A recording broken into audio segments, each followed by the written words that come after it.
السلام علیکم ورحمۃ اللہ وبرکاتہ۔ چلیے ہم آج کا سورہ سٹارٹ کرتے ہیں۔ یہ جو ہے فرسٹ سورہ ہے سورہ فاتحہ، اور سیکوینس آرڈر میں قرآن میں فرسٹ سورہ ہے یہ، ٹھیک ہے۔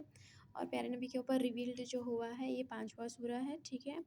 اور ریویلیشن کے حساب سے یہ 5واں سورہ ہے، اور سیکوینس آرڈر میں قرآن میں ہے یہ فرسٹ سورہ، ٹھیک ہے۔ اور یہ مکی سورہ ہے، اور 1 رکوع ہے اس میں، اور اس میں 7 آیتیں ہیں۔ یہ ایک جو سورہ ہے پورا مکمل سورہ آپ صلی اللہ علیہ وسلم پر نازل ہوا ہے، ٹھیک ہے۔ اور اس سورہ کے 4 نام ہیں، اس سورہ کے بہت سارے نام ہیں، لیکن 4 ہمیں ضرور یاد رکھنے چاہیے۔ ایز اے مسلمان ہم سب کو یہ سب چیز یاد رکھنی چاہیے۔ 4 نام تو ضرور یاد نہ رکھنی چاہیے، وہ ہے الکافیہ، از دس ویزیبل اور ناٹ، دکھ رہا ہے آپ کو یہ؟ سورہ کافیہ، سورہ شافیہ، ام القرآن، اساس القرآن، ٹھیک ہے۔ یہ 4 نام تو ہم سب کو یاد رکھنے چاہیے۔ اور فاتحہ کا مطلب یہ ہے مفتاح، مطلب کنجی، مفتاح سے یہ ورڈ نکلا ہے فاتحہ، ٹھیک ہے۔ اس کا مطلب یہ ہے کہ اوپننگ، ٹھیک ہے، کسی چیز کو آن کرنا، اوپن کرنا، ٹھیک ہے۔ یہ اوپننگ سورہ ہے، قرآن کو سٹارٹ کرنے کا اوپننگ سورہ ہے یہ۔ فاتحہ کا مطلب یہ نہیں ہے کہ ہم رکھ کے کھانا دعا کریں سامنے رکھ کر، وہ فاتحہ پروسیس کا نام وہ فاتحہ نہیں ہے۔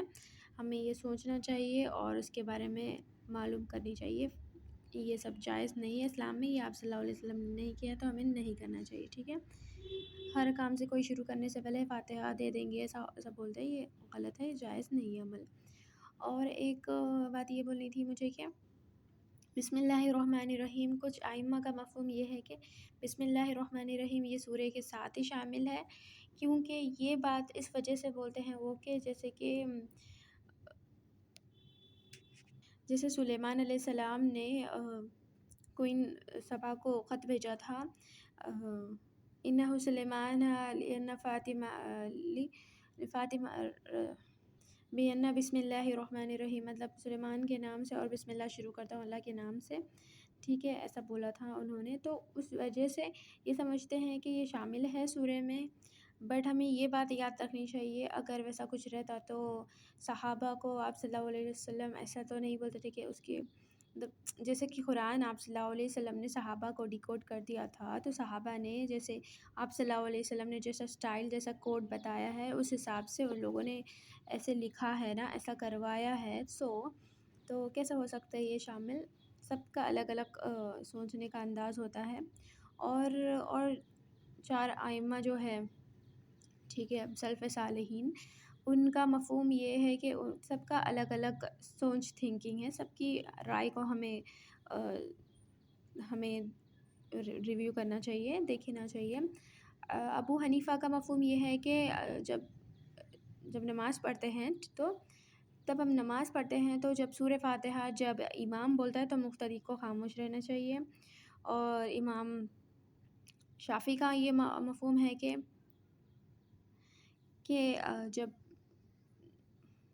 جب امام پڑھ رہا ہے سورہ فاتحہ تو مقتدی بھی پڑھنا چاہیے۔ اور امام مالک جو ہے دونوں سائڈ بولتے ہیں، وہ بولتے ہیں کہ جب امام زور سے پڑھ رہا ہے سری، جب جہری رکعت ہوتی ہے، جہری قرات ہوتی ہے، جب زور سے پڑھتا ہے امام تو مقتدی کو خاموشی سے سننا چاہیے، اور جب سلولی پڑھتا ہے امام تب مقتدی کو بھی سلولی پڑھنا چاہیے۔ اور کچھ امام بولتے ہیں مطلب کسی امام کا مفہوم یہ ہے کہ آگے یہ جو سورہ فاتحہ کے بعد کوئی زور سے آمین بولنا چاہیے، کوئی آمین سلولی بولنا چاہیے۔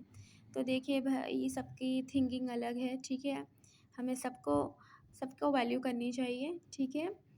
ہمیں ایک ہی رائے پر آگے بڑھنا نہیں چاہیے کہ ہم ایک ہی جنے صحیح ہے باقی سب غلط ہے، نہیں، ایسا نہیں ہے۔ ہمیں دین سمجھنا چاہیے اور عمل کرنے کی شروع کرنا چاہیے، ٹھیک ہے۔ آپ صلی اللہ علیہ وسلم نے کبھی اسلام کو بانٹا نہیں، ٹھیک ہے، اسلام ایک ہے، سب کی تھنکنگ الگ ہوتی ہے، ٹھیک ہے۔ تو ہمیں قرآن سمجھنا چاہیے اور سیرت کو سمجھنا چاہیے، اپنی لائف میں اپلائی کرنا چاہیے، تو ہمیں سب سمجھ میں آ جائے گا، یہ کنفیوژن سے نہیں رہیں گے، ٹھیک ہے۔ چلیے ہم سٹارٹ کرتے ہیں۔ اعوذ باللہ من الشیطان الرجیم، بسم اللہ الرحمن الرحیم۔ الحمد للہ رب العالمین، الرحمن الرحیم مالک یوم الدین ایاک نعبد وایاک نستعین اهدنا الصراط المستقیم صراط الذین أنعمت علیہم غیر المغضوب علیہم ولا الضالین آمین۔ چلیے ہم سٹارٹ کرتے ہیں۔ الحمد للہ، الحمد کا مطلب ہے تمام تعریفیں الحمد للہ اللہ ہی کے لیے ہے۔ الحمد للہ رب العالمین، جو رب ہے سارے جہانوں کا، وہ پالنے والا ہے، وہی ہے جو ہمیں پال رہا ہے۔ ہم سوائے اللہ کے ہمیں کھانا دینے والا کوئی نہیں ہے، سب ایک طرح سے سب ذریعے ہیں، بٹ دینے والا تو مالک ہی ہے، ٹھیک ہے۔ اللہ تعالیٰ کھلا رہے ہیں ہمیں، ٹھیک ہے۔ کوئی انسان ہمیں ماں باپ شوہر ہم سمجھتے ہیں وہ لوگ کھلا رہے ہیں، نو، اللہ تعالیٰ کھلا رہے ہیں، وہ ذریعہ ہے کھلانے کے لیے، ٹھیک ہے۔ الرحمن الرحیم، نہایت مہربان بڑا رحم کرنے والا۔ مالک یوم الدین، مالک ہے یوم دن کا، آخرت کے دن کا، قیامت کے دن کا، جس دن فیصلہ ہوگا سوائے اس کے کسی کی نہیں چلے گی۔ ایاک نعبد و ایاک نستعین، تیری ہی ہم عبادت کرتے ہیں، مطلب پاسٹ میں بھی اور فیوچر میں بھی ہم صرف تیری ہی عبادت کریں گے، سوائے آپ کے کسی کو بھی نہ پوجیں گے، مینس شرک نہیں کریں گے۔ شرک بہت چھوٹا ورڈ ہے سمجھیں گے تو، ٹھیک ہے، لیکن ہے سب سے بڑا عظیم گناہ۔ جب تک ہم نہیں سمجھیں گے وہ ہمارے لیے بہت چھوٹی چیز رہے گی، اور ہمیں سمجھیں گے بھی نہیں اگر تب تک اللہ تعالیٰ ہمیں ہدایت نہیں دیں گے۔ ہمیں دعا کرنی چاہیے، ہمیں مانگنا چاہیے کہ اللہ تعالیٰ ہمیں ہدایت دے، ہمیں وہ سمجھ دے دے کہ ہم سمجھ سکیں کہ ہم غلط کر رہے ہیں، بس، ٹھیک ہے۔ شرک وہ ہوتا ہے جو ہم سمجھتے ہیں کسی اور کے پاس بھی کچھ پاور ہے، بیسیکلی یہ سمجھتے ہیں کہ جو اولیاء اللہ ہیں ان کے پاس کچھ پاور ہے، نو، یہی چیز شرک ہے، ٹھیک ہے۔ اسی کو شرک بولتے ہیں کہ ان کے پاس کچھ پاور ہے کہ وہ کچھ کر سکتے ہیں، نہیں کر سکتے وہ کچھ بھی، سوائے اللہ کے کوئی بھی کچھ نہیں کر سکتا، یہ بات شرک ہے۔ چاہے ہماری دعاؤں میں ہو، چاہے ہماری عبادتوں میں، ہمیں شرک نہیں کرنا چاہیے۔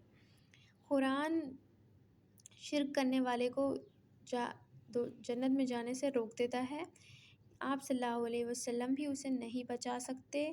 سفارش اللہ تعالیٰ حق میں قبول کرتے ہیں اسی کی جو شرک سے پاک ہو۔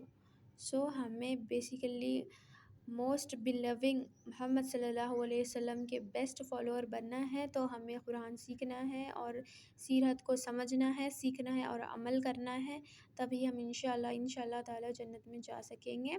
اللہ چاہے ہمارے اعمال کتنا بھی کیوں نہ ہو، نیک اعمال، ہم اللہ تعالیٰ کی رحمت سے ہی جنت میں جا سکتے ہیں۔ جیسے کہ ایک حدیث کا یہ مفہوم تھا کہ آپ صلی اللہ علیہ وسلم نے فرمایا کہ کوئی بھی جنت میں نہیں جا سکتا جب تک کہ اللہ تعالیٰ نہ چاہے، اللہ تعالیٰ کی رحمت سے ہی جا سکتے ہیں۔ تو ایک صحابی نے یہ پوچھا ڈرتے ڈرتے کہ کیا آپ صلی اللہ علیہ وسلم آپ بھی نہیں؟ تو رسول اللہ نے کہا، آپ صلی اللہ علیہ وسلم نے کہا، جی ہاں میں بھی نہیں، ٹھیک ہے۔ تو ہمیں بس اعمال کرنا ہے، باقی اللہ تعالیٰ کی مرضی، انشاءاللہ اللہ تعالیٰ ضرور ڈالیں گے جنت میں، اگر ہم دین سیکھیں گے اور عمل کریں گے تو ہی انشاءاللہ تعالیٰ۔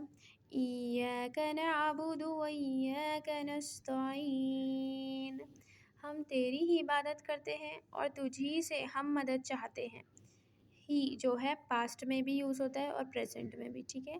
پہلے بھی ہم ویسے ہی کرتے ہیں اور آگے بھی ویسے ہی کریں گے، ہم شرک نہیں کریں گے، یہ ہمیں یاد رکھنا چاہیے۔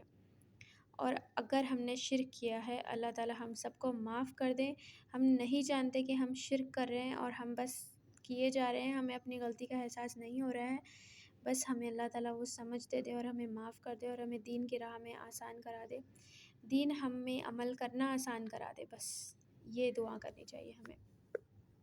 اہدنا الصراط المستقیم، دکھائے ہمیں سیدھا راستہ، چلائی ہمیں سیدھا راستہ جو آپ صلی اللہ علیہ وسلم کا تھا، جو صحابہ کا تھا، ٹھیک ہے، اس راستے پر۔